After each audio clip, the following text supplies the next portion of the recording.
I think Mr. that's Clement, pretty good authority. What would judicial review in this context look like? I mean, this is not a question about what the standard is.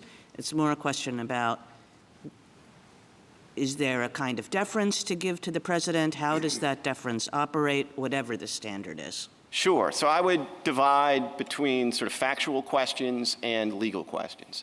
As to the factual questions, I would say that there's going to be a degree of deference, and the degree of deference depends on the degree of process that's provided. So if the president wants to go full Taft, I don't think the courts are going to be in a position to second-guess the factual determinations. If the president wants to do something more informal, he's entitled to do that, but then I would think there'd be more of a scope for, having more hearing, more process in the judicial forum.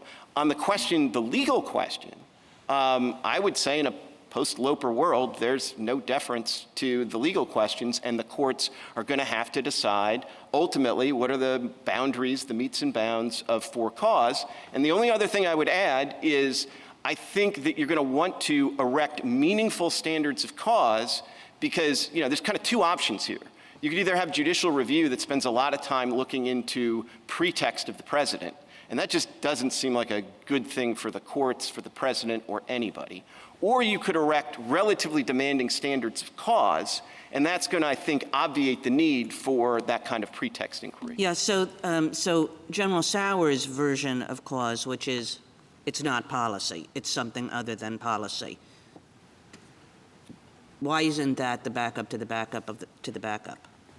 Well, because it would kind of destroy the whole point of having an independent central bank in the Fed. And it just seems to me like at some point, we're all here on the assumption for this case that the Fed is a uniquely structured institution with a distinct historical tradition. And so if that's true, and then you tick through the statute and you see all the things that Congress did, including, Congress wasn't just trying to take the Fed and keep it from sort of being unduly influenced by the president when it came to rates right before an election. It did the same thing to itself by limiting the power of the purse over this institution. And then you go through and, just every provision of the statute is trying to treat this unique institution differently. And then at the end you have for cause, which, could mean what General Sauer says, but if it means what General Sauer says, then the whole enterprise was a lot of trouble for nothing. On the